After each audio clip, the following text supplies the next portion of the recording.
بہت سارا کام نظریات کے حوالے سے ہوتا ہے، کیونکہ یہ سی بی ٹی جو پروگرام ہے، کوگنیٹو بیہیویئر تھراپی کا جو پروگرام ہے، اس میں نظریات کو سب سے زیادہ اونچا مقام حاصل ہے۔ نظریات، کیونکہ ہمارے نظریات ہی ہمیں شیپ اپ کرتے ہیں، ہمارے نظریات ہی ہماری ڈیسٹنی بناتے ہیں، وہی ہماری منزل کا تعین کرتے ہیں کہ ہمارا نظریہ کیا ہے۔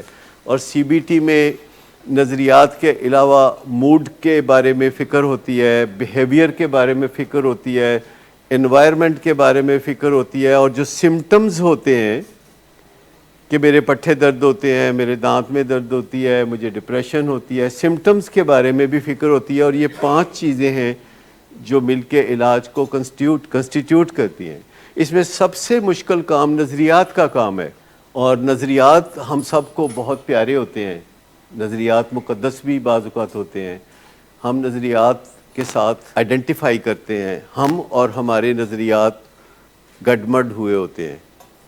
اور یہاں پہ نظریات کی جو باتیں ہوتی ہیں تو اس میں آہستہ آہستہ میں دیکھتا ہوں کہ پیشنٹس کے ساتھ جب بات چیت ہوتی ہے تو ان کے نظریات میں تبدیلیاں نظر آتی ہیں، اور جب اس طرح پریا پنچایت میں بات ہوتی ہے تو ہم بھی ذرا اچھے طریقے سے بات کرنا سیکھ لیتے ہیں، اور مریضوں کے ساتھ دن بدن اچھے رویے، انہیں گڈ فیلنگ دینا، ان کو بیڈ فیلنگ سے بچانا، رسپیکٹ کرنے کی کوشش کرنا، اور کبھی کبھی اپنے پرانے رویوں پہ فال بیک بھی کرنا جب تھکے ہوئے ہوں، جب چڑھے ہوئے ہوں، اور پھر اپنی غلطیوں کا احساس کرنا، یہ چلتا رہتا ہے۔ پر نظریات بہت امپورٹنٹ ہے کہ جب تک نظریات پہ اچھا کام نہیں ہوتا، جو کہ صرف پنچایت میں ہوتا ہے، کیونکہ 1 to 1 نظریات نہ بائی کیے جاتے ہیں نہ سیل کیے جاتے ہیں، لیکن پریا پنچایت میں جب بات ہو رہی ہوتی ہے تو بہت سارے لوگ نہایت خاموشی سے ان کے اندر ایک نظریاتی تبدیلی اور ایک زاویہ نگاہ کی تبدیلی آتی چلی جاتی ہے۔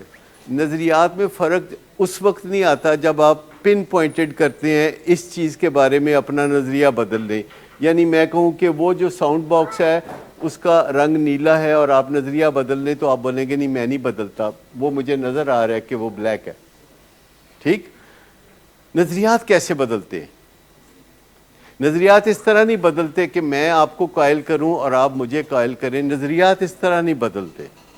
نظریات بدلتے ہیں جب آپ کے دماغ میں کسی نہ کسی طرح روشنی ہوتی ہے جو کہ ایجوکیشن سے ہوتی ہے، نالج سے ہوتی ہے، اویئرنیس سے ہوتی ہے، آبزرویشن سے ہوتی ہے، کہ آپ کوئی کیمسٹری پڑھتے ہیں، کوئی فزکس پڑھتے ہیں، کوئی بیالوجی پڑھتے ہیں، کوئی آپ ایسے علوم پڑھتے ہیں جس سے آپ کو دنیا کے بارے میں زیادہ اویئرنیس ہوتی ہے۔ براہ راست اگر آپ کہیں کہ فلاں چیز جو ہے وہ اچھی ہے یا بری ہے، لوگ صبح سے شام تک نواز شریف اور عمران خان پہ لڑتے رہتے ہیں اور شام کو اٹھ کے اپنے اپنے گھر چلے جاتے ہیں، کوئی قائل نہیں ہوتا۔ جو اس کی طرف ہیں وہ اس طرف رہیں گے، جو دوسری طرف ہے وہ دوسری طرف رہیں گے۔ لیکن اگر پارلیمانی جمہوریت پہ باتیں کی جائیں، عمران کا ذکر کیے بغیر، نواز شریف کا ذکر کیے بغیر، اگر انسانی قدروں پر باتیں کی جائیں دونوں کا ذکر کیے بغیر، اگر نتائج کی اہمیت کا ذکر کیا جائے دونوں کا ذکر کیے بغیر، تو کئی دن تک جب یہ عمل جاری رہتا ہے کہ آپ دنیا میں اچھی زندگی اور دنیاوی علوم کو سیکھتے رہتے ہیں، تو آپ بہتر نتیجے خود بخود نکالنے شروع کر دیتے ہیں۔ کوئی براہ راست کہے کہ یہ نظریہ چینج کر لو، یہ اچھا نہیں، تو اس سے کچھ فرق نہیں پڑتا۔ کتنی دفعہ آپ نے بتایا اپنے بچوں کو کہ نشہ کرنا بہت بری بات ہے، پر اس سے کوئی فرق نہ پڑا، جب تک کہ وہ خود اس روشنی سے مالا مال نہیں ہوتے جو ان کو بتائے کہ ان کی زندگی کے حالات خراب ہیں، نمبر 1، اور وہ خرابی نشے کی بیماری کی وجہ سے ہے، نمبر 2، جب تک کہ وہ خود اس نتیجے میں نہ پہنچ جائے۔ اور اس نتیجے پہ پہنچنے کے لیے ان کو جو فوڈ فار تھاٹ ملتا ہے وہ یہاں سے ملتا ہے، فوڈ فار تھاٹ۔ اور آپ دیکھیں ہم نے کبھی نہیں کہا کہ نشہ نہ کیا کریں، یہ فلانا نہ کیا کریں، تباہ ہو جائیں گے، برباد ہو جائیں گے، یہ سب کو پتہ ہے، مجھ سے زیادہ پتہ ہے، واقعہ جانے یا راہ پہ جانے، تو یہ سب کو پتہ ہوتا ہے۔ لیکن جو ایک اوور آل بیک ڈراپ میں روشنی ہوتی ہے وہ پس منظر کو واضح کرتی ہے، اور منظر بھی کلیئر ہو کے سامنے آتا ہے. تو جو سی بی ٹی ہے اس میں سب سے زیادہ امپورٹنٹ کام نظریات پر ہوتا ہے. اس کے بعد جو امپورٹنٹ کام ہے وہ رویوں پہ ہوتا ہے کہ کئی دفعہ آپ نہ چاہتے ہوئے بھی لوگوں سے سلام دعا لے لیتے ہیں.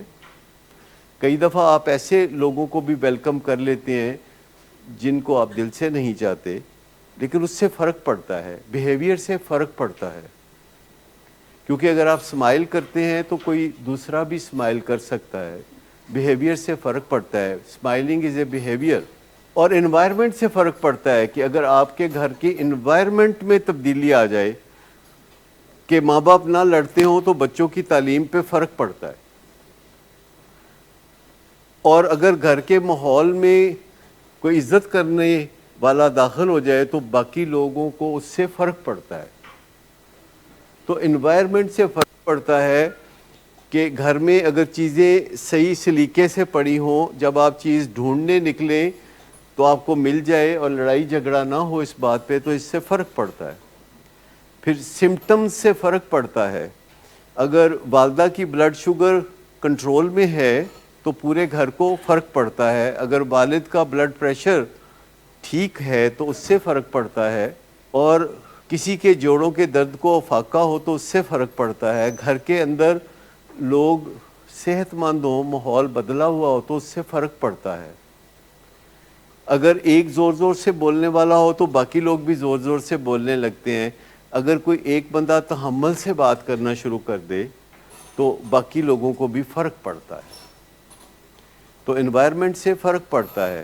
اور ان سب چیزوں سے ہمارے موڈ پہ فرق پڑتا ہے. تھاٹ سے یعنی نظریات سے موڈ پہ فرق پڑتا ہے.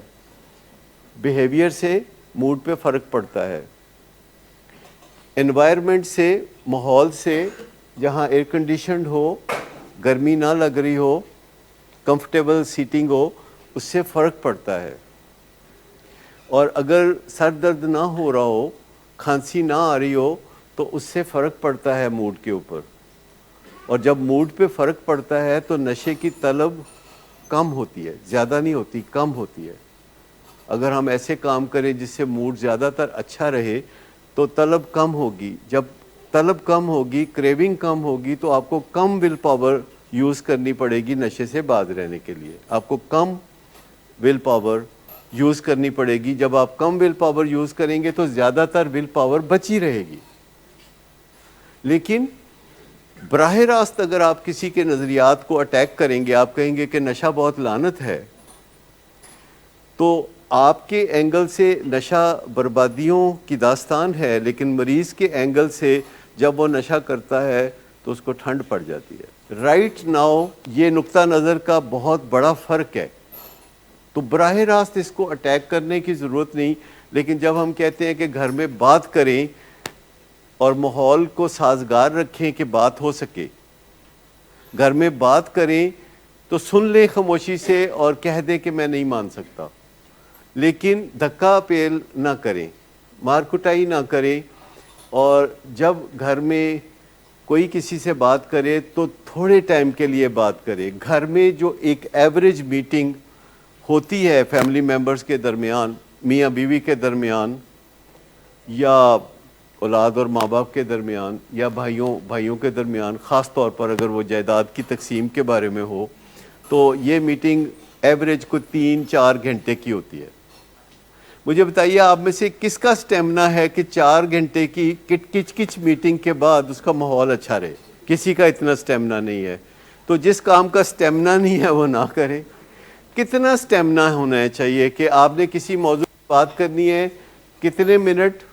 دیکھیں اگر آپ تھوڑا کانسیپٹ بنا لیں کہ ہر چیز کے لیے کوئی ٹائم ہونا چاہیے. جب آپ شاپنگ کرنے جانا چاہتے ہیں تو اس کے لیے ٹائم ایلوکیشن ہے کہ بھئی 45 منٹس میں شاپنگ وائنڈ اپ کرنی ہے.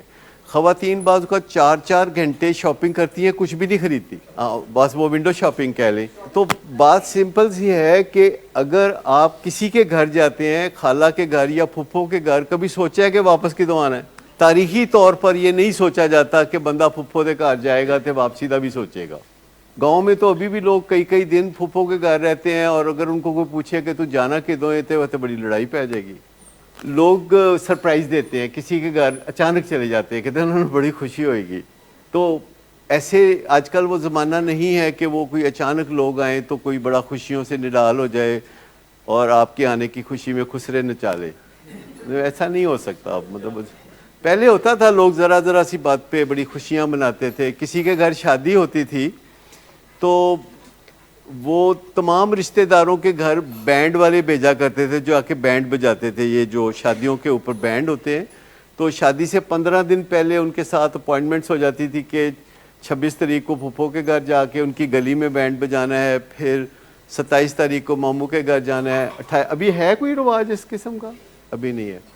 تو یہ رواج ہوتا تھا. تو وہ بینڈ والوں کو پھر وہ پھپھو پیسے دیتی تھی, ان کو کوئی کپڑے دیتی تھی, محلے دار بھی کچھ نہ کچھ 10-20 دیتے تھے. ڈپینڈ کرتا تھا کہ ان کا محلے میں کتنا عزت اور وقار ہے, اور یہ اس طریقے سے ہوتا تھا. لیکن 2-4 سال پہلے لاہور میں بھی ہوا تھا کہ کوئی شادی ہوتی تھی تو شادی سے پہلے 15 فنکشن ہوتے تھے. آج خالہ کے گھر فنکشن, آج ماموں کے گھر فنکشن, اور ان فنکشن میں ڈھولکی اور اس طرح کی کوئی چیزیں ہوتی تھی. سگے ماں باپ اولاد کو کہتے ہیں کہ یار ہے میری گل مان لے, پڑھیا کر میرا پتر, پڑھیا کر, سونے جیسی گل ہے. کہتا میں نہیں پڑھتا, کیونکہ ماں باپ بری فیلنگز دیتے ہیں, انجانے میں بری فیلنگز دیتے ہیں, ملکیت میں بری فیلنگز دیتے ہیں, اور وہ سمجھتے ہیں کہ ہم ان کے مالک ہیں بچوں کے, اور ان کو کبھی کبھی بہت بری باتیں کہتے ہیں. تیرے نالوں تو میں وٹا جم لیندی تھے چنگا سی, یا کوئی ایسی نفیس بات ڈھونڈ کے لائیں گی خواتین و حضرات, کوئی ایسی بات کریں گے جو کہ دل میں بیٹھ جاتی ہے, تو وہ پھر بات نہیں مانتے. اسکول ٹیچر کی بات نہیں مانتے. بہت مشکل ہوتا ہے بات منوانا. آپ چاہتے ہیں تو پھر آپ کو احتیاط کرنی ہوگی فرام دی ڈے ون کہ بیڈ فیلنگز دینے سے پرہیز کریں, نمبر 1. گڈ فیلنگ دینے کی کوشش کریں, نمبر 2. تو اس سے تعلق بنتا ہے, بات ماننے کا رجحان پیدا ہوتا ہے تال میل کے بعد, اور اس سے بڑا فرق پڑتا ہے. اور ہم بھی روز صبح 10 بجے ایک میٹنگ کرتے ہیں جس میں ڈائریکٹرز میٹنگ ہوتی ہے زوم پہ, اور ہم روزانہ یہ بات کرتے ہیں کہ کس طرح ہم بات کریں کہ علاج بھی جیپرڈائز نہ ہو اور ہم بری فیلنگ میں نہ دیں. تو ابھی ہمیں اس میں کوئی خاطر خواہ کامیابی نہیں مل رہی ہے, لیکن جب آپ کو احساس ہو جاتا ہے کہ یہ آپ کی ضرورت ہے کہ علاج بھی خراب نہ ہو اور آپ گڈ فیلنگز بھی دے دیں. کیونکہ اگر ہم اپنے مریضوں کو کہ ہاں جی ہے کوئی گڈ فیلنگ والا, وہ کہے گا جی میں تے چرس منگا دیو یا میں نے تو فلانی چیز منگا دیو, تو پھر مسئلہ ہو جائے گا ہمارے لیے. تو ہمیں بڑا مشکلات ہیں اس معاملے میں کہ جب ہم آپ کے ساتھ انٹریکٹ کرتے ہیں اور ہم آپ کو کہتے ہیں کہ نہیں, تو ہمیں نہیں کہنا تو آ جانا چاہیے. It's a very simple word, it is a complete sentence کہ نہیں. اور نہیں کہتے ہی ہمارے سارے اعصاب کھچ جاتے ہیں, باگڑ بلا یا چہرہ بن جاتا ہے نہیں. تو نہیں ایسے کہنا کہ اگلا بندہ کہ ایک باری پھر کو ہو سکتا ہے نا ایسا کوئی اتنے پیارے طریقے سے کوئی نہیں کہے کہ پیشنٹ کہے کہ میرا خیال ہے کہ ایک دفعہ آپ پھر کہیں. لیکن میں اس بات کا تجربہ آپ کو بتاتا ہوں, کئی دفعہ میں نے مریضوں کی باتیں نہیں مانی, پھر بھی وہ خوش گئے, پھر بھی وہ جاتے ہوئے کہتے تھینک یو. یہ ایک بہت اچھی بات ہے کہ نشے کا جو مریض ہے وہ ڈیل توڑنا نہیں چاہتا, ڈیل بنانا چاہتا ہے. وہ صرف عزت چاہتا ہے جس کا وہ پیاسا ہوتا ہے, جو اس کو نہیں ملتی, کیونکہ یہ ہسٹوریکلی بدنام بیماری ہے, اور جس کے اوپر ٹھپا لگتا ہے نشئی ہونے کا, ہسٹوریکلی اس کو عزت نہیں ملتی. لوگ امریکہ میں بھی الکوہلکس کو گھر میں چھپاتے ہیں, لوگ کینیڈا میں بھی ایسے, کہیں بھی دنیا کے کسی جگہ. لیکن میں آپ کو بتاؤں کہ جو نشے کے مریض کو عزت دے گا وہ اس کے ساتھ تعلق بنائے گا, جو تعلق بنائے گا وہ بات منوائے گا. اور ماں باپ اس سے مستثنا نہیں ہے, کسی غلط فہمی میں نہ رہیں, make no mistake about it. ماں باپ اس سے مستثنا نہیں ہے. ماں باپ کو بھی عزت کرنی پڑے گی سب سے پہلے, بہن بھائیوں کو بھی کرنی پڑے گی, علاج کرنے والوں کو تو کرنی پڑے گی, ورنہ ان کا دھندا جو ہے ٹھپ ہو جائے گا. یہ یاد رکھیں کہ یہ عاجزی کی جگہ ہے, یہ انکساری کی جگہ ہے. اس جگہ تو آپ کو ہاتھ جوڑ کے ہی بات کرنی پڑے گی.